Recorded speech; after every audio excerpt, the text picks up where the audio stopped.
യൂറോപ്പിനെ നമ്മൾ സ്വീകരിച്ചു. നമ്മളെ വിട്ടു. യൂറോപ്പ് മതി, പടിഞ്ഞാറ് മതി എന്നൊരു ചിന്ത നമുക്കുണ്ട്.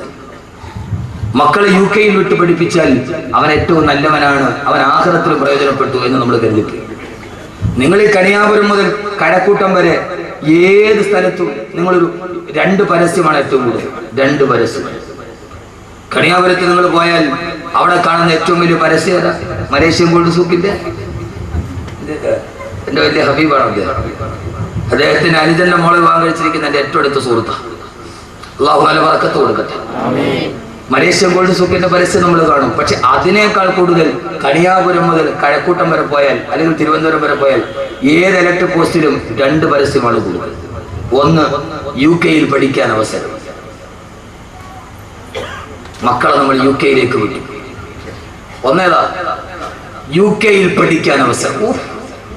രണ്ടാമത്തെ ഏറ്റവും കൂടുതൽ പരസ്യമുള്ളത് മൂലക്കുരു ഓപ്പറേഷൻ ഇല്ലാതെ സുഖപ്പെടുത്തും. ഈ 2 പരസ്യമാണ്. അല്ലേ? ആണോ അല്ലേ? നിങ്ങളെല്ലാന്ന് പറയും. ഞാൻ കാണിച്ചു തരാം. കാരണം ഇത് 2 ഒരുപോലെ. അവിടെ പോയി പഠിച്ച പിന്നെ ഇത് വന്നേ പറ്റും. ഈ 2 പരസ്യമാണ് കേരളത്തിൽ ഏറ്റവും കൂടുതൽ ഇപ്പോൾ. ഒന്ന് UK പഠിക്കാൻ അവസരം, 2 മൂലക്കുരു ഓപ്പറേഷൻ ഇല്ലാതെ സുഖപ്പെടുത്തും. നമ്മുടെ മക്കൾ UK പോയാലെന്ന് കരുതി എന്തുകൊണ്ട് നാളെ ഖബറിൽ നിന്റെ മക്കളുമായി നിനക്ക് സല്ലപിക്കാൻ കഴിയണമെങ്കിൽ ആ ഭാഗത്തേക്ക് നിന്റെ മക്കളെ പഠിപ്പിക്കാൻ നിനക്ക് കഴിയേണ്ടതുണ്ട്. അള്ളാഹുവിനാക്കി തരുമാറാകട്ടെ. നമ്മൾ മക്കളെ UK വിട്ട് പഠിപ്പിക്കുക. അവര് വന്ന് പൈസ 1 ലക്ഷം രൂപ ശമ്പളം കിട്ടിയാൽ പിന്നെ പാന്റിന്റെ പോക്കറ്റിൽ കയ്യും തിരുമി നമ്മളിങ്ങനെ അങ്ങോട്ട് അടക്കുക. മാനം നോക്കി പാന്റിന്റെ പോക്കറ്റിന്റെ ഉള്ളില് കൈകുത്തി. എടാ പച്ചപ്പൊട്ട, ഈ പാന്റിന്റെ പോക്കറ്റിൽ നീ കൈയിടുന്നതിന്? ഈ പാന്റിന്റെ പോക്കറ്റിൽ അത് യൂറോപ്പിന്റെ സംസ്കാരമാണ്. അത് ബ്രിട്ടനിലാണ്. അവിടെ തണുപ്പ് കൂടുതലാണ്. അതുകൊണ്ട് ആളുകൾ തണുക്കാതിരിക്കാൻ കൈ പാന്റിന്റെ പോക്കറ്റ് ഇടും. നമ്മളതും ഫാഷൻ. നമുക്ക് ജോലി എന്താ? നമ്മളൊന്നും ചെയ്യില്ല. നമ്മൾ പാന്റിന്റെ ഉള്ളിൽ പോക്കറ്റ് കൈമ്മ ഇട്ടിട്ട് നമ്മൾ ഇങ്ങനെ വന്ന എവിടെയും വന്നത് പള്ളിയുടെ മുമ്പിലോ ഈ കൊള്ള എന്തുണ്ടേ? നമ്മൾ പാന്റിന്റെ പോക്കറ്റിൽ കൈയിട്ടിട്ട് നമ്മൾ ഈ ദുനിയാവിന്റെ അറ്റത്ത് പിടിച്ചിട്ട് ഈ വാഫിയും ഈ കോഴ്സ് എന്തുണ്ടേ? നമ്മുടെ കുട്ടികളെ UK വിട്ട് പഠിപ്പിക്കുക. ഈ പാന്റിന്റെ പോക്കറ്റ് കൈയിടല് തന്നെ യൂറോപ്പ് പഠിപ്പിച്ച അത് യൂറോപ്പിന് അത് അവര് തണുപ്പുള്ളത് കൊണ്ട് പോക്കറ്റ് കൈയിട്ടതാണ്. യഥാർത്ഥത്തിൽ നമ്മൾ എന്ത് ചെയ്തു? യൂറോപ്പിനെ കടമെടുത്തു. പടിഞ്ഞാറ് മതി എന്ന് കരുതി അവിടെ നിന്ന് മാറ്റിയിട്ട് കരിങ്കല്ലിനെ കരയിപ്പിക്കുന്ന വിജ്ഞാനം പഠിപ്പിക്കാൻ എന്ന് നമുക്ക് കഴിയുന്നുവോ? അന്നല്ലാതെ മരണം ജീവിതത്തിന്റെ തുടക്കമാവില്ല. അങ്ങനെ പഠിപ്പിക്കാത്തവന് മരണം ജീവിതത്തിന്റെ അവസാനമാണ്. അവന് പിന്നീടില്ല. അള്ളാഹു നമ്മൾ അതിൽ നിന്ന് കാത്തുരക്ഷിക്കട്ടെ.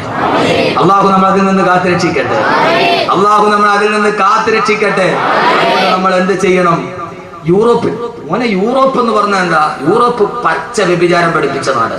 ഏത് യൂറോപ്പ് എന്ന് പറഞ്ഞാൽ എന്താ? പ്രശസ്തനായ ഒരു എഴുത്തുകാരനുണ്ട് കേരളത്തിൽ, രാമു കരിയാട്ട്. അറിയോ രാമു കരിയാട്ടിനെ? അറിയില്ല. നിങ്ങൾ ഇങ്ങനെ ഈ ചന്തയിൽ നിന്ന് കിട്ടുന്ന ഈ പൊടിമീൻ നിന്നിട്ട് നിങ്ങൾ നടന്നാൽ മതി. നിങ്ങൾക്ക് ദുനിയാവ് അറിഞ്ഞൂടെ മനുഷ്യന്മാര്. പ്രശസ്തനായ എഴുത്തുകാരനാണ് രാമു കരിയാട്ട്. ഈ ഒന്നുകൂടി പറഞ്ഞാൽ ചെമ്മീന്റെ സംവിധായകൻ. മുലിയാര് കണ്ടോന്ന് ഇപ്പൊ ചോദിക്കും. നമുക്ക് നേരെ ബുദ്ധി അങ്ങനെ പോകും. എന്റെ വായനയുടെ ലോകം വിശാലമാണ്. നിങ്ങൾ കരുതുന്നതിനൊക്കെ അപ്പുറത്താണ് എന്റെ വായനയുടെ ലോകം. ഞാൻ ഇത് മാത്രം വായിക്കുന്ന ഒരാളല്ല. എന്റെ വായനയുടെ ലോകം നിങ്ങളൊക്കെ കരുതുന്നതിന് അങ്ങേ അപ്പുറത്താണ്. വൈക്കം മുഹമ്മദ് ബഷീറിന്റെ കഥയൊക്കെ ഞാൻ 4 പ്രാവശ്യം വായിച്ചിട്ടുണ്ട്. എന്റെ ജോലിയെ വായന എന്റെ വായനയുടെ ലോകം നിങ്ങൾ ഉദ്ദേശിച്ച അങ്ങനെ ഒരു മൂല്യാനല്ലേ? എല്ലാം വായിക്കും. എന്നാലേ ഈ ലോകത്ത് ദൈവത്ത് നടക്കും. എന്നാലേ ഈ ലോകത്തിന് ദൈവത്ത് നടക്കൂ. എന്റെ പ്രിയപ്പെട്ട സഹോദരങ്ങളെ, ലോകം വളർന്നനുസരിച്ച് നമ്മുടെ പ്രബോധനവും പോകേണ്ടതുണ്ട്. രാമു കാര്യായിട്ട് ലണ്ടനിൽ പോയപ്പോ സായിപ്പിന്റെ അതിഥിയായിട്ട് താമസിച്ചു. ആ സമയത്ത് ഭയങ്കര തണുപ്പ്. സായിപ്പ് മദാമയും കൂടെ തീ കത്തിച്ചു. സായിപ്പ് മദാമയും രാമു കാര്യായിട്ട് കൂടെ തീ കായായിരിക്കുക. അപ്പോ മദാമ പറഞ്ഞു സായിപ്പിനോട്, സായിപ്പേ എനിക്ക് വല്ലാതെ തണുക്കുന്നു, നിങ്ങൾ എന്നെ ഒന്ന് ചേർത്ത് പിടിക്കാൻ പറഞ്ഞു. അപ്പോ സായിപ്പ് പറഞ്ഞു മദാമയോട്, എനിക്കിപ്പോ നിന്നെ ചേർത്ത് പിടിക്കാനുള്ള മൂടില്ല, രാമുവെ പറ്റുമെങ്കിൽ നീ ഒന്ന് ചേർത്ത് പിടിക്കാൻ. ഇതാണ് യൂറോപ്പ്, ഇതാണ് യൂറോപ്പ്. കിണിക്കണ, ഇതാണ് യൂറോപ്പ്. യഥാർത്ഥത്തിൽ ഇത് മതി എന്ന് നമ്മൾ കരുതി. ആ സമയത്ത് എന്നോട് നിങ്ങൾക്കൊന്നും തോന്നരുത്. നിങ്ങൾ ടെക്നോ പാർക്കിന്റെ പരിസരം മുതൽ ഇങ്ങോട്ട് വരെ നടക്കും. സൗകര്യം കിട്ടുന്നവൻ ആരാണോ എന്താ മനുഷ്യന്മാരെ നിങ്ങൾ എന്നെ തുറച്ചു നോക്കണത്? എന്താ നിങ്ങൾ എന്നെ തുറച്ചു നോക്കണത്? ധാർമ്മികത നഷ്ടപ്പെട്ടതുണ്ടായപ്പോ എല്ലാരെയും ഞാൻ കുറ്റപ്പെടുത്തുന്നില്ല. ടെക്നോ പാർക്കിൽ നിന്ന് വെള്ളിയാഴ്ച കൃത്യമായി എന്റെ ജുമയിൽ പങ്കെടുക്കാൻ വേണ്ടി വരുന്ന എത്രയോ ചെറുപ്പക്കാരുണ്ട്. ഞാൻ എല്ലാരെയും കുറ്റപ്പെടുത്തുന്നില്ല. ജുമയ്ക്ക് വേണ്ടി മാത്രം അവരെത്തുന്നവർ. സൗകര്യം കിട്ടുന്നത് എന്താണോ? പച്ച വ്യഭിചാരം. ആ വ്യഭിചാരത്തിന്റെ വിജ്ഞാനത്തിലേക്ക് നമ്മുടെ തലമുറയെ നമ്മൾ പറഞ്ഞു വിട്ടപ്പോ ടെറസിന്റെ പടിവാതിൽ അടിച്ചു കളഞ്ഞപ്പോ എന്റെ പ്രിയപ്പെട്ട ചെറുപ്പക്കാരായ യൂറോപ്പിന്റെ പച്ച വ്യഭിചാരം ഏത് വ്യഭിചാരമാ?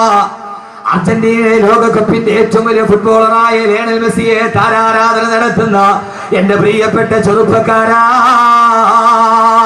ആരാ ലയണൽ മെസ്സി? ആരാ? പച്ച വ്യഭിചാരിയല്ലേ? ആരാ മെസ്സി? ആരാ? പച്ച വ്യഭിചാരിയല്ലേ? ചെറുപ്പക്കാരാ, ലയണൽ മെസ്സിയുടെ ചിത്രവും ടീഷർട്ടിൽ ചേർത്ത് നടക്കുന്ന എന്റെ പ്രിയപ്പെട്ട ചെറുപ്പക്കാരാ, ആരാ മെസ്സി എന്നറിയോ? പച്ച വ്യഭിചാരി. കഴിഞ്ഞ ലോകകപ്പിന് അർജന്റീന തോറ്റ് കഴിഞ്ഞപ്പോ, തോറ്റെന്ന് പറഞ്ഞാൽ അന്തം വിട്ട തോക്കല് തോറ്റപ്പോ, എതിരില്ലാത്ത 4 ഗോളിന് അർജന്റീന തോറ്റു. പിറ്റേ ദിവസം രാവിലെ തന്റെ കാമുകിയുടെ കൈ പിടിച്ചിട്ട് ഹവായ് ദ്വീപിലേക്ക് മെസ്സി ആഘോഷിക്കാൻ പോവുകയാ. എയർപോർട്ടിൽ വെച്ച് തന്റെ അരക്കി പോട്ട് വസ്ത്രമില്ലാത്ത കാമുകിയുടെ കയ്യിൽ പിടിച്ച് ഫോട്ടോയ്ക്ക് പോസ്റ്റ് ചെയ്തപ്പോ, ആരാ മോനെ? ഒരാള് വ്യഭിചരിക്കാൻ പോയാൽ തന്നെ ആരും അറിയാതെ പോകരാ പതിവ്. പക്ഷേ ഞാൻ വ്യഭിചരിക്കാൻ പോവുകയാണെന്ന് കാമുകിയുടെ തോളത്തെ കയ്യിലിട്ടിട്ട് എയർപോർട്ടിൽ വെച്ച് ഫോട്ടോയ്ക്ക് പോസ്റ്റ് ചെയ്ത പച്ച വ്യഭിചാരിയായ മെസ്സിയുടെ സംസ്കാരം, ആ സംസ്കാരം പഠിപ്പിച്ചു നമ്മുടെ മക്കളെ. ഇസ്ലാമിന്റെ യൂറോപ്പിന്റെ സംസ്കാരം പഠിപ്പിച്ചപ്പോ യഥാർത്ഥത്തിൽ മുസ്ലിം ലോകത്തിന് വന്നത് ഇതാണ്. അതല്ല എന്റെ പ്രിയപ്പെട്ട ചെറുപ്പക്കാരാ, എന്റെ പ്രിയപ്പെട്ട സഹോദരങ്ങളോട് ഞാൻ പറയുകയാ, ഏത് വിജ്ഞാനമാ പഠിപ്പിക്കേണ്ടത്? യുകെയിലെ അവസരമല്ല, കരിങ്കല്ലിനെ കരയിപ്പിച്ച വിജ്ഞാനം പഠിപ്പിച്ചു കൊടുക്കണം. കരിങ്കല്ലിനെ കരയിപ്പിച്ച വിജ്ഞാനം പഠിപ്പിക്കണം. ഏടാ കരിങ്കല്ലിനെ പഠിപ്പിച്ച വിജ്ഞാനമേടാ? കൊടുങ്കാട്ടിലൂടെ നടന്നു പോകുമ്പോ റൂഹുമാഹിയുടെ മുമ്പിൽ ഇരുന്നിട്ടൊരു കരിങ്കല്ല് പൊട്ടിക്കരഞ്ഞില്ല മുഅ്മിനീങ്ങളെ? ഒരു കരിങ്കല്ലിരുന്നിട്ട് പൊട്ടിക്കരയുകയാ.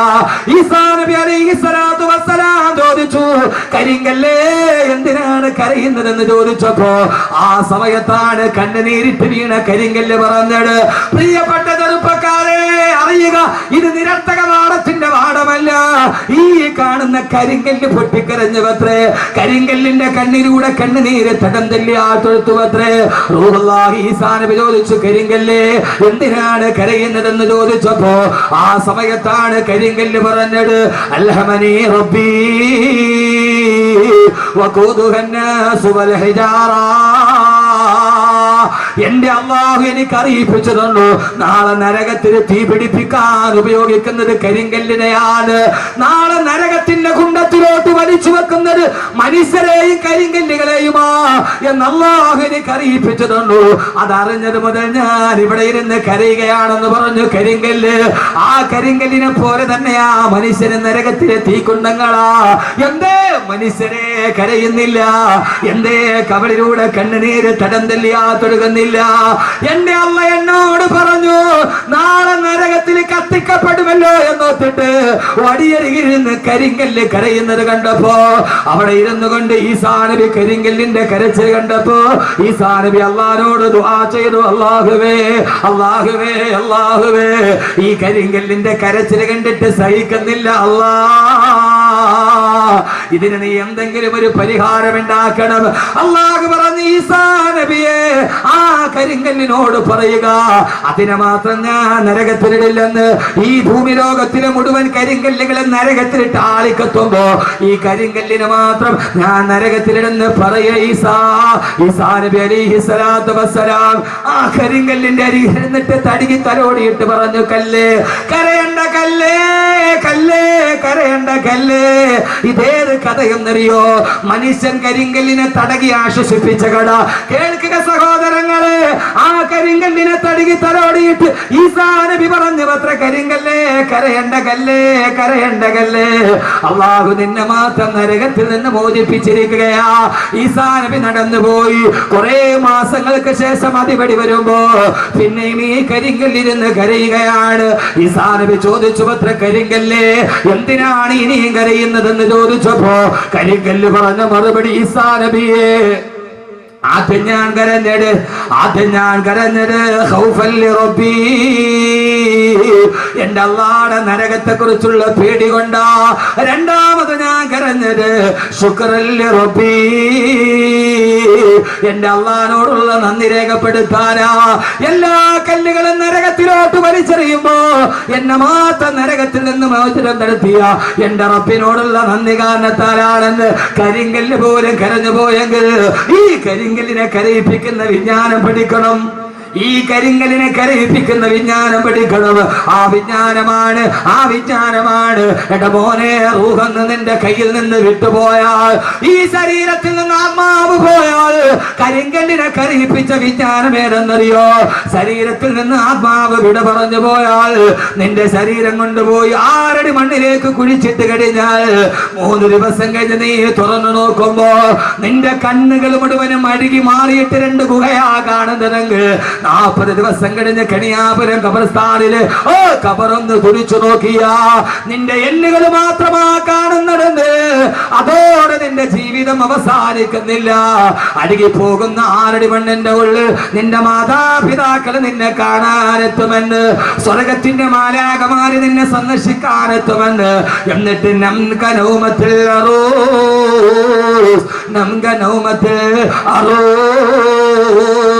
പുതുമണവാളൻ ഉറങ്ങുന്നത് പോലെ ഉറങ്ങിക്കൊള്ളുക എന്ന് സ്വർഗമാലാഖമാര് നിന്നോട് പറയുന്ന അല്ലാഹുവിന്റെ മലക്കുകളുടെ വചനം കേട്ട് 6 അടി മണ്ണിൽ നിനക്ക് മരന്ന് കിടക്കാൻ കഴിയുമെന്ന്, അത് പഠിക്കാൻ കഴിയുന്ന വിജ്ഞാനം പഠിക്കണം. ആ വിജ്ഞാനത്തിലേക്ക് അല്ലാഹു നമ്മളെ എത്തിക്കുമാറാകട്ടെ. അല്ലാഹു നമ്മളെ എത്തിക്കുമാറാകട്ടെ. ഇതാണ് ഏറ്റവും വലിയ വിജ്ഞാനം. UK-യിലെ വിജ്ഞാനമല്ല. ഞാൻ മരിച്ചിട്ട് പോയാലും എന്റെ ശരീരം മണ്ണിലോട്ട് ഇഴുകി ചേർന്നാലും അവിടെയാണ് പിന്നെ എന്റെ ജീവിതം തുടങ്ങുക. 6 അടി മണ്ണിന്റെ ഉള്ളിൽ മുകളിലോട്ട് നോക്കിയാലും മണ്ണ്, താഴോട്ട് നോക്കിയാലും മണ്ണ്, വലത്തോട്ട് നോക്കിയാലും മണ്ണ്, ഇടത്തോട്ട് നോക്കിയാലും മണ്ണ്. ആ മണ്ണിന്റെ ഇടയിൽ തിരിയാനും മറിയാനും കഴിയാത്ത മണ്ണിന്റെ ഉള്ളിൽ കിടന്നിട്ട് ആകാശലോകങ്ങളുടെ വിശാല വസ്തുതയുള്ള സ്വർഗം കാണാൻ കഴിയും. അല്ലാഹു തൗഫീഖ് നൽകട്ടെ. ആമീൻ പറയും. ഉറക്കെ കാശ് കൊടുത്ത കിട്ടൂല മോനെ. ഇത് KSFയുടെ ചിട്ടി അടിച്ചാൽ കിട്ടുന്ന സാധനമല്ല. ഈ സാധനം ഒരാൾക്ക് കിടക്കാൻ ഇടമില്ലാത്ത മണ്ണിൽ മരന്ന് കിടക്കുമ്പോ ആകാശഭൂമികളെക്കാൾ വിശാലമായ സ്വർഗം ഈ 6 അടി മണ്ണിന്റെ ഉള്ളിൽ ഇരുന്നിട്ട് കാണും. അല്ലാഹു തൗഫീഖ്. എന്താ ആമീൻ പറയാത്തെ? അങ്ങനെ കാണാൻ കഴിയണം. എല്ലാവരും കൊണ്ടുപോയി മണ്ണിട്ട് മൂടി. ഇനിയാണ് ജീവിതം തുടങ്ങുന്നത്. എല്ലാം പറയാനായിട്ട് എനിക്ക് സമയമില്ല. ഞാൻ പറയുന്നത് ഖുർആനാണ്. ഫീ ലൗഇൽ ഖുർആൻ കാണാൻ പറ്റുമോ? ഇല്ല. ഈ 6 അടി മണ്ണിന്റെ ഉള്ളിൽ ഒരാൾക്ക് കിടക്കാൻ സ്ഥലമില്ല. അവിടെ പിന്നെ ആകാശഭൂമികളുടെ വിശാലതയുള്ള സ്വർഗം അങ്ങനെ കാണും. ഹൂർലിങ്ങളെ കാണും. النار يعرضون عليها غدوا وعشيا ويوم تقوم الساعة أدخلوا آل فرعون أشد العذاب. അല്ലാഹു പറയുകയാണ്, ഖബറിന്റെ ഉള്ളിലേക്ക് അടക്കപ്പെട്ട് കഴിഞ്ഞാൽ ഇത് അഹ്മദ് കബീറിന്റെ വീരവാദമല്ല, അവന്റെ പ്രസംഗത്തിന്റെ കൊടുപ്പ് കൂട്ടാനല്ല. അന്നാറു യുറദൂന അലൈഹാ ഗുദുവൻ വഅശിയാ. ഒരാള് ഖബറിന്റെ ഉള്ളിൽ അടക്കപ്പെട്ടാൽ രാവിലെയും വൈകുന്നേരവും അവൻ സ്വർഗാവകാശിയാണെങ്കിൽ പ്രഭാതത്തിലും പ്രദോഷത്തിലും രാവിലെയും വൈകുന്നേരവും അള്ളാന്റെ മലക്കുകൾ അവനെ സ്വർഗം കാണിച്ചു കൊടുക്കും. അവൻ നരകാവകാശിയാണെങ്കിൽ അള്ളാന്റെ മലക്കുകൾ അവനെ നരകം കാണിച്ചിട്ട് പറയും, എടീ നീ പോകേണ്ട നരകമാണിത്. കബറിൽ കിടക്കടാ. ഇനി നീ പോകാനുള്ള നരകം ഇതാണെന്ന്.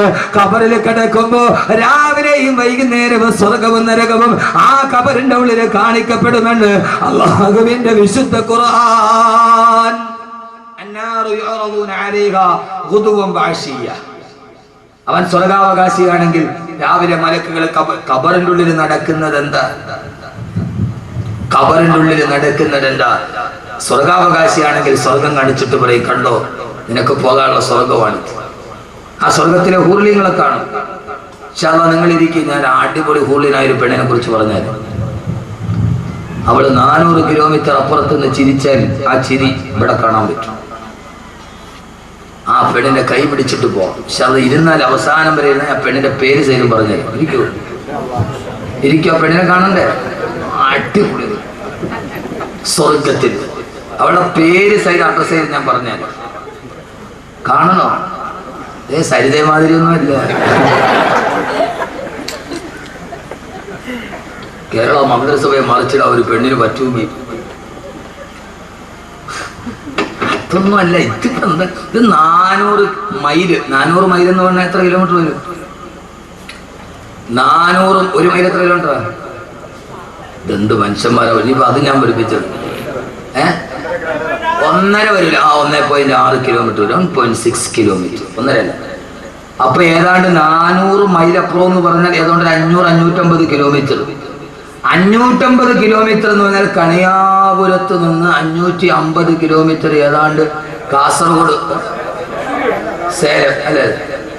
550 അവിടെ എഴുതി വെച്ചിട്ടുണ്ട്. മയിൽക്കുച്ചിയിൽ എഴുതി വെച്ച വിജ്ഞാനമാണത്. എന്റെ കൂടെ പണ്ടൊരു ഡ്രൈവർ ഉണ്ടായിരുന്നു. അവൻ എന്നെ വായിച്ചിട്ട് പറഞ്ഞു, ഉസ്താദെ സലീം 550 കിലോമീറ്റർ. അപ്പൊ ആ പെണ്ണ് സേലത്ത് നിന്നിട്ട് ചിരിച്ചാൽ അവളുടെ ചിരിക്കുന്ന പല്ലിന്റെ പ്രകാശം കണിയാപുരത്ത് കാണും. ഓ, നീ ഇപ്പൊ കൊണ്ടുനടക്കണ പെണ്ണ് 9 മണിക്ക് അവിടെ പോയിട്ട് ചിരിച്ചോണ്ടിരുന്ന അവള് പ്രൈവറ്റ് ബസ്സിൽ വന്ന് കയറി അതങ്ങോട്ട് പോയാൽ കമ്പിയുടെ ഇടയ്ക്കുള്ള പിന്നെ കാണാൻ പറ്റും. ഇരിക്കും. ഞാൻ പറഞ്ഞാൽ അവസാനം വരെ ഇരിക്കുമല്ലോ. അള്ളാഹു തൗഫീഖ് നൽകട്ടെ. അള്ളാഹു തൗഫീഖ് നൽകട്ടെ. ആദരവായ പ്രവാചകൻ നബി മുഹമ്മദ് മുസ്തഫ, ഹബീബായ നബി മുഹമ്മദ് മുസ്തഫ സല്ലല്ലാഹു അലൈഹി വസല്ലമ അല്ലാഹുവിന്റെ പ്രിയപ്പെട്ട സഹാബത്തിനോട് പറഞ്ഞു കൊടുത്തതാണ്, സഹാബാ സഹാബാ സഹാബാ, നാളെ ഖബറിൽ ഇരിക്കുമ്പോ അവൻ ഈ ദുനിയാവിൽ അനുഭവിച്ചതിനേക്കാളേറെ പരലോകത്ത് അനുഭവിക്കാൻ പോകുന്ന സൗഭാഗ്യങ്ങൾ മുഴുവനും അവൻ ഖബറിൽ കണ്ടുകൊണ്ടിരിക്കുമെന്ന് ഹബീബായ നബി മുഹമ്മദ് മുസ്തഫ. ഖബറിലെ സഹോദരങ്ങളെ ഏകാന്തതയല്ല. ഭാര്യയെ വിട്ടുപോയാലും മക്കളെ വിട്ടിട്ട് പോയാലും എല്ലാവരെയും വിട്ടിട്ട് ഏകാന്തതയുടെ ഖബറിൽ കിടന്നാലും ആ ഖബറിൽ നമ്മൾ ഒറ്റയ്ക്കല്ല. ആ ഖബറിൽ രാവിലെയും വൈകുന്നേരവും മലക്കുകൾ വരും, സ്വർഗ്ഗഹൂറിലീങ്ങൾ വരും. അവര് വന്ന് സന്തോഷത്തോടെ വർത്തമാനങ്ങൾ പറയും. പേടിക്കണ്ട, ഇനി നീ വരുമ്പോൾ നിനക്ക് അനുഭവിക്കാനുള്ള സ്വർഗമാണിതെന്ന് ആ ഫിറൗനിന്റെ പതനത്തിന്റെ കഥ പറയുമ്പോ അല്ലാഹുവിന്റെ വിശുദ്ധ ഖുർആൻ, അല്ലാഹുവേ ആരുടെ മണ്ണില് മലന്ന് കിടക്കുമ്പോ ആ സമയത്ത് സ്വർഗത്തിന്റെ കാഴ്ച കണ്ട് ചിന്തിക്കാൻ, റബ്ബേ നീ ഞങ്ങൾക്ക് അനുഗ്രഹം നൽകണേ തമ്പുരാനെ, ഞങ്ങൾക്ക് അനുഗ്രഹം നൽകണേ തമ്പുരാനെ, ഞങ്ങൾക്ക് അനുഗ്രഹം നൽകണേ തമ്പുരാനെ.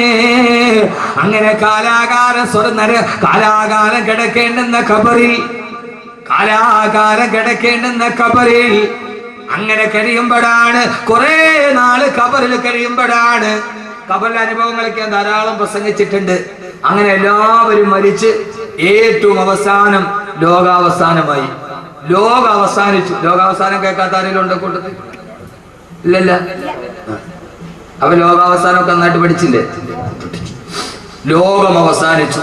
എല്ലാവരും ഖബറിന്റെ ഉള്ളിൽ കിടക്കുക. എല്ലാവരും എന്ന് പറഞ്ഞ ഞാനും നിങ്ങളും അടക്കമുള്ള സർവ്വ ചരാചരങ്ങളും മണ്ണിന്റെ അടിയിൽ മലന്നടക്കുക. ലോകാവസാനമായി. ഏതാണ്ടൊക്കെ അടുത്ത് അമേരിക്ക സിറിയ ആക്രമിക്കാൻ തീരുമാനിച്ചിട്ട് പിന്തിരിഞ്ഞു എന്നാ പറയുക. ലോകാവസാനത്തിന്റെ 2 അടയാളങ്ങൾ ഏതാണ്ട് ഇപ്പൊ വക്കത്തെത്തി നിൽക്കും. ഒന്ന്, അമേരിക്ക സിറിയ ആക്രമിക്കണം, എന്നാലേ ലോകാവസാനത്തിന്റെ അടുത്ത അടയാളം വരുമ്പോ ഞാൻ പറയാം. ലോകാവസാനം പറയാൻ ബാക്കി വെച്ചത് ഞാൻ ആദ്യം പറയാത്ത പിന്നീട് പറഞ്ഞു.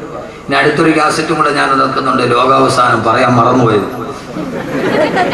ഉണ്ട്. ബാക്കി വെച്ചതല്ല, പറയാൻ മറന്നുപോയത്. അങ്ങനെ കുറെ കിട്ടിയിട്ടുണ്ട്.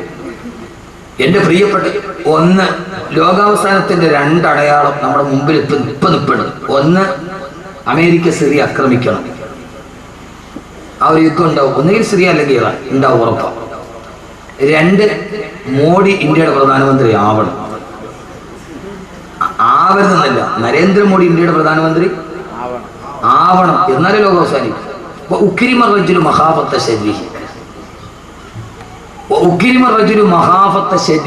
ഒരാളെ, ഒരു നേതാവിനെ ഭയന്നിട്ട് അയാളെ ബഹുമാനിക്കാൻ നമ്മൾ നിർബന്ധിതരാവുക, അത് ലോകാവസാനത്തിന്റെ അടയാളമാണെന്ന് നബി മുഹമ്മദ് മുസ്തഫ. മോഡി ഇന്ത്യയുടെ പ്രധാനമന്ത്രി ആയി എന്ന് കരുതുക.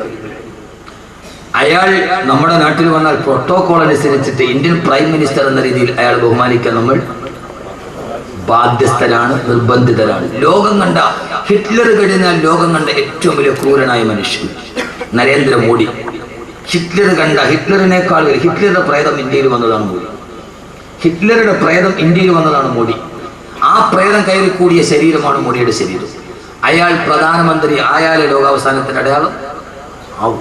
അവിടെ നിങ്ങൾ പേടിക്കണ്ട, നമ്മൾ പറഞ്ഞിടത്തേക്ക് കാര്യങ്ങൾ വരികയാണ്. നമ്മൾ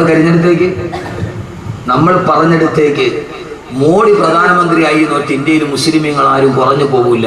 ഫിർഔനിന്റെ കൊട്ടാരത്തിൽ ജനിച്ചവനാണ് മൂസ, ആ മൂസയുടെ അനുയായികളാണ്. ഫിർഔന്റെ ജനിച്ച ഉടനെ തല കൊയ്യാൻ പോയവന്റെ കൊട്ടാരത്തിൽ ജനിച്ച കരീമുല്ലാഹി മൂസാ നബിയുടെ ദീനാണ് നമ്മുടെ ദീൻ. അപ്പൊ അതുകൊണ്ട് അക്കാര്യത്തിലൊന്നും ആരും പേടിക്കേണ്ട ഒരു കാര്യമില്ല. ലോകാവസാനം ഏതായാലും ഉറപ്പാണ്. ഒരടയാളം ഞാൻ പറഞ്ഞുതരാം. പറഞ്ഞോ? അത് പറയാൻ മറന്നുപോയാലും പറയണം. ഒന്നുകൂടി പറയണോ?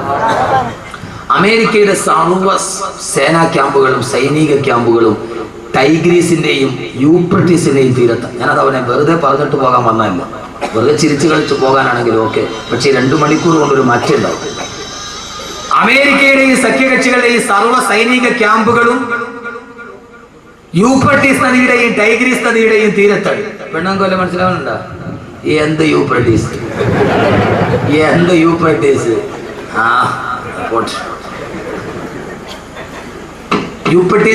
എന്തുകൊണ്ട് സർവ്വ പട്ടാള ക്യാമ്പ് ഇപ്പൊ സ്ഥാപിച്ചിരിക്കുന്ന യൂഫ്രട്ടീസിന്റെ ടൈഗ്രീസിന്റെയും തീരത്ത്? എന്തുകൊണ്ട്?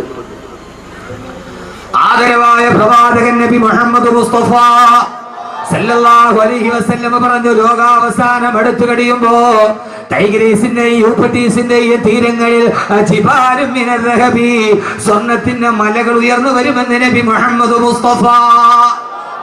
ലോകാവസാനം അടുത്തു കഴിയുമ്പോ ടൈഗ്രീസിന്റെയും യൂഫ്രട്ടീസിന്റെയും തീരത്ത് ജിബാലും മിനർ റഹബി, സ്വർണ്ണത്തിന്റെ മലകൾ ഉയർന്നു വരുമെന്ന് നബി മുഹമ്മദ് മുസ്തഫ. ഈ സ്വർണ്ണമലയാണ് അമേരിക്കയുടെ ലക്ഷ്യം. മനസ്സിലായോ? സ്വർണ്ണമലയാണ് അമേരിക്ക ലക്ഷ്യം. അവിടെ ഒരൊറ്റ മുസ്ലിം രാഷ്ട്രത്തിന്റെ പട്ടാളക്കാകുമ്പോ ഇപ്പോൾ ഒരു മുസ്ലിം രാഷ്ട്രത്തിന്റെ പട്ടാളക്കാകുമ്പോ ഇപ്പൊ യൂഫ്രട്ടീസിന്റെ ടൈഗ്രീസിന്റെ തീരത്തുണ്ട്. ഏതോ വെള്ളിയാഴ്ച ജുമയ്ക്ക് വന്നവന് മണക്കാട് ഏതോ എന്റെ ജുമയ്ക്ക് പങ്കെടുക്കാം. അവിടെ ഇതൊക്കെ തന്നെ പറയണത്. തുർക്കി എന്തുകൊണ്ട് ലോകാവസാനം എടുക്കുമ്പോൾ തുർക്കി ഇസ്ലാമിന്റെ എതിർപക്ഷത്താണ്. യുക്കാത്തുൽ മുസ്ലിമൂന ലിൽ അത്റാഖ്, തുർക്കികളോട് മുസ്ലിമീങ്ങൾ യുദ്ധം ചെയ്യുന്നത് വരെ ലോകം അവസാനിക്കില്ലെന്ന് നബി മുഹമ്മദ് മുസ്തഫ. അപ്പൊ തുർക്കി ലോകാവസാനം എടുക്കുമ്പോൾ നമ്മുടെ എതിർപക്ഷത്ത് വരണം. അതുകൊണ്ട് തുർക്കി ഇപ്പോഴവിടെ പടലക്കാൻ പറ്റും. നിങ്ങളൊന്ന് ആലോചിച്ചു നോക്കും മനുഷ്യന്മാരെ. ഇനിയിപ്പോ ലോകം അവസാനിക്കില്ല എന്ന് ഒരാൾ പറഞ്ഞാൽ അവളേക്കാൾ വലിയ പച്ചപ്പൊട്ടി വരാനാണ്. ലോകാവസാനം എത്തിക്കഴിഞ്ഞാൽ ചിന്തിച്ചു കൊള്ളുക. ഇസ്രാഫീൽ അലൈഹിസ്സലാത്തു വസ്സലാം ഫൈദാ നുഫിഖ ഫിസ്സൂരി ഫസൈക മൻ ഫിസ്സമാവാതി വമൻ ഫിൽ അർളി ഇല്ലാ മൻ ശാ അല്ലാഹ്. ഈ ലോകത്തുള്ള എല്ലാ സർവ്വചരാചരങ്ങളും കുല്ലുമൻ അലൈഹാ ഫാൻ വയബ്കാ വജ്ഹു റബ്ബിക ദുൽ ജലാലി വൽ ഇക്റാം. എല്ലാം തകർന്ന് തരിപ്പണമായി പടച്ചറപ്പ് മാത്രം ബാക്കിയായി. പറയാൻ സമയമേറെയില്ല. അവസാനം ഇസ്രാഫീലിനോട് അല്ലാഹു പറയും, ഇസ്രാഫീലേ തുമ്മ നുഫിഖ ഫീഹി ഉഖറാ, ഒന്നുകൂടി സൂറന്ന കാഹളത്തിൽ ഊതുക ഇസ്രാഫീൽ അലൈഹിസ്സലാത്തു വസ്സലാം രണ്ടാമത് സൂറന്ന കാഹളത്തിൽ ഊതുമ്പോ ആ സമയത്ത് 4 മലക്കുകൾ എഴുന്നേൽക്കുമെന്ന് ആദരവായ പ്രവാചകൻ നബി മുഹമ്മദ് മുസ്തഫ. ജീവിതത്തിന്റെ തുടക്കം ഇതാണ്. രണ്ടാമത് ഇസ്രാഫീൽ അലൈഹിസ്സലാത്തു വസ്സലാം സൂറന്ന കാഹളത്തിൽ ഊതി കഴിയുമ്പോ 4 മലക്കുകളുടെ മരണത്തോടെ അവസാനിച്ച ജീവിതം തുടങ്ങാൻ പോവുകയാണ്. ആ സമയത്ത് എഴുന്നേറ്റ് 4 മലക്കുകൾ ചോദിക്കും, അല്ലാഹുവേ അല്ലാഹുവേ അല്ലാഹുവേ പരലോകം തുടങ്ങി. അല്ലാഹുവേ എവിടെയാണ് അല്ലാഹുവേ? ഐനൻ നബിയുൽ മുസ്തഫ, ഹബീബായ നബി എവിടെ? ഹബീബായ നബി എവിടെ? ഈ ലോകം ഒടുങ്ങിയാലും ആദ്യത്തെ അന്വേഷണം എവിടെയെന്നറിയോ? മദീനയുടെ റൗളയുടെ നായകൻ എവിടെ? അല്ലാഹു പറയും, മലായികത്തുകളെ ഈ തകർന്നു കിടക്കുന്ന ഭാഗത്ത് ഒരു പ്രകാശം വരുന്നത് കണ്ടോ? അവിടെയാണ് ഖബറുൻ നബിയിൽ മുസ്തഫ. അവിടെയാണ് മുസ്തഫായ നബിയുടെ ഖബറുള്ളത്. പരലോകത്തിന്റെ തുടക്കമാണ് ഞാൻ പറയുന്നത്. മരണം ജീവിതത്തിന്റെ തുടക്കമാണ്. അതീ ജീവിതത്തിന്റെ തുടക്കം ഇങ്ങനെയാണ്. ആ ജീവിതത്തിന്റെ തുടക്കമാണ് പറയുക. അല്ലാഹു പറയുമ്പോ 4 മലായികത്തുകൾ പ്രകാശം കാണുന്ന ഭാഗത്തെത്തുമ്പോ അവിടെയാണ് റൗളത്തുൻ നബിയിൽ മുസ്തഫ. അല്ലാഹുവിന്റെ റസൂലിന്റെ റൗളയുടെ ചാരത്ത് അവിടെ ചെല്ലുമ്പോ മീകായിൽ പറയും, മീകായിലേ നിങ്ങൾ വിളിക്കുക. മീകായിൽ പറയും, ഇല്ല ഇല്ല അസ്രായീലേ നിങ്ങൾ വിളിക്കുക.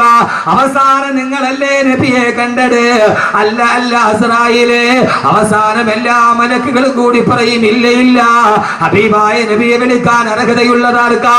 ജിബ്രീലേ അവിടേക്കല്ലയോ? 23 വർഷ കാലഘട്ടത്തിന്റെ ഉള്ളിൽ 24,000 പ്രാവശ്യം വന്ന് സന്ദർശിച്ചിട്ട് പോയ 23 വർഷത്തെ കാലയളവിന്റെ ഉള്ളിൽ 23,000 പ്രാവശ്യം ലൗഹുൽ മഹ്ഫൂദിൽ നിന്ന് മക്കയിലും മദീനത്തും വന്ന് കടന്നുപോയി. ഈ മണിനാഥത്തിന്റെ ഉടമസ്ഥനെ റൂഹുൽ അമീൻ മലക്കു ജിബ്രീൽ അലൈഹിസ്സലാത്തു വസ്സലാം അല്ലാഹുവിന്റെ റസൂലിന്റെ ഖബറിന്റെ ചാരത്ത് നിന്നിട്ട് ജിബ്രീൽ അലൈഹിസ്സലാത്തു വസ്സലാം വിളിക്കുമത്രേ, കുംബീദിനില്ല കുംബീദിനില്ല കുംബീദിനില്ല. ഓ സമയത്ത് റൗളയുടെ ചാരത്ത് നിന്നിട്ട് റിസാലത്തിന്റെ വലത്തെ കൈകൾ കൊണ്ട് തലമുടിയിലെ മണ്ണ് ചവിട്ടി തട്ടി മാറ്റിക്കൊണ്ട് അവിടെ നിന്ന് ചാടി എഴുന്നേക്കും. ആരെന്നറിയുമോ? മദീനയുടെ നായകനെ, ആത്മീയതയുടെ പരിമളമേ, ആദർശത്തിന്റെ പ്രോജ്വല താരകമേ, ഫഹ്മീ വസ്ലീ വാഹിദു യദി ഇൻഷാഅല്ലാഹ് മുഹമ്മദുർ റസൂലുള്ളാഹ്. അല്ലാഹുവിന്റെ റസൂൽ ചാടി എഴുന്നേൽക്കലായി. ഹബീബായ നബി തങ്ങൾ വരുമ്പോ അല്ലാഹുവിന്റെ റസൂൽ തന്നെ ഒരു ദിവസം പറഞ്ഞ, അനസേ, പ്രിയപ്പെട്ട സഹാബി അനസിനോട്, അനസേ റളിയല്ലാഹു തആല അൻഹു, ആദ്യം മഹ്ശറിലേക്ക് എഴുന്നേറ്റത് ഞാനാണ്. ഞാൻ എഴുന്നേറ്റ് നോക്കുമ്പോ എനിക്കറിയില്ല, ഫൈദാ ഹിയ ബിമൂസ, അതാ അർശിന്റെ താഴെ നിൽക്കുന്നു ബഹുമാനപ്പെട്ട കലീമുല്ലാഹി മൂസ. എനിക്ക് മുമ്പെയാണോ വന്നത്, അതല്ല എനിക്ക് ശേഷമാണോ വന്നതെന്ന് ഈ മൂസ വന്നത് എപ്പോഴെന്ന് എനിക്കറിയില്ല. ഞാൻ എഴുന്നേറ്റ് നോക്കുമ്പോ അതാ അർശിന്റെ ചുവട്ടിലുണ്ട് കലീമുല്ലാഹി മൂസ. മനസ്സിലാക്കണം, മനസ്സിലാക്കണം. ഹബീബായ നബി തങ്ങൾ എഴുന്നേറ്റ് മഹ്ശറയിലേക്ക്. സുഹൃത്തുക്കളെ, വരുന്നുണ്ട് ദിവസം മഹ്ശറ, അകത്തുള്ളതെല്ലാം അന്ന് തള്ളും അക്ബറ. ആ സമയത്താണ് ഖബറിൽ കിടക്കുന്ന നമ്മളെല്ലാം ഖബറിൽ നിന്ന് ചാടി എഴുന്നേൽക്കുക. ആ സമയത്താണ് പുതിയ ജീവിതം തുടങ്ങുക. അള്ളാഹു നല്ല ജീവിതം തുടങ്ങാൻ തൗഫീഖ് നൽകട്ടെ.